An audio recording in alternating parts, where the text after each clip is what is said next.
If Canada's economy is supposedly resilient, why does everything feel harder every single month?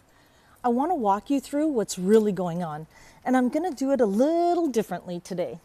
The Italian in me wants you to think of the economy like a layered cake.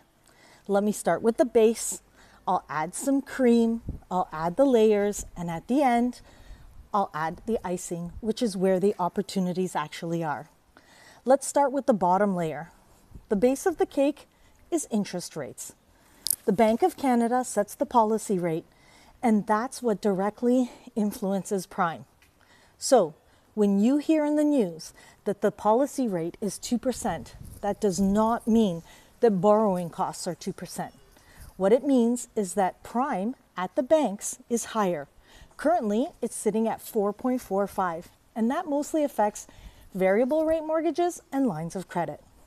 Fixed rate mortgages are different. They do not follow the Bank of Canada directly. They follow what's happening in the 5-year bond market. So, even if the Bank of Canada holds rates steady, fixed rates can still move if and when bond yields move. So that's the base of the cake.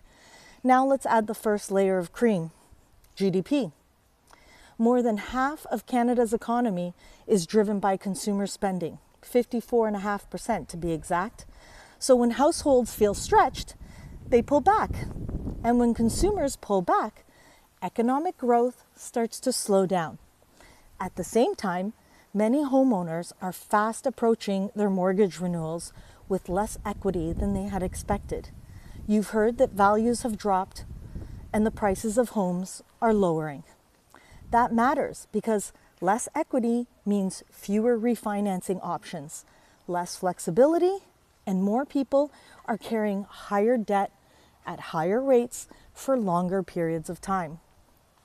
That's why this renewal cycle, especially in 2026 and 2027, is going to feel heavier than what people have been used to in their past renewals. Now let's add the next layer, government finances and policy. Recently, Canada has been running large deficits just to keep growth from slipping backwards. And when growth is fragile, central banks become cautious. They don't rush to raise rates, they pause. They watch the data and they adjust accordingly. And this brings me back to what I've often said. Bad economic news can sometimes mean good news for mortgage rates. Not because things are great, but because slower growth can actually reduce pressure to keep rates high indefinitely. So now let's finish with the icing, the part that people actually care about. If you understand how these layers work together, rates, growth, and policy, you're in a better position to make smart, well-timed decisions. For homeowners that are coming up for renewal, this is why understanding how rates move matters now more than ever. And for first-time homebuyers, this is where the opportunity quietly shows up before the headlines start to turn positive. And I've been talking about this for quite some time. And if you watched last week's video, this is exactly what I meant when I said that being prepared is key. Markets, they don't wait for good news. They move ahead of it. So this isn't meant to overwhelm you.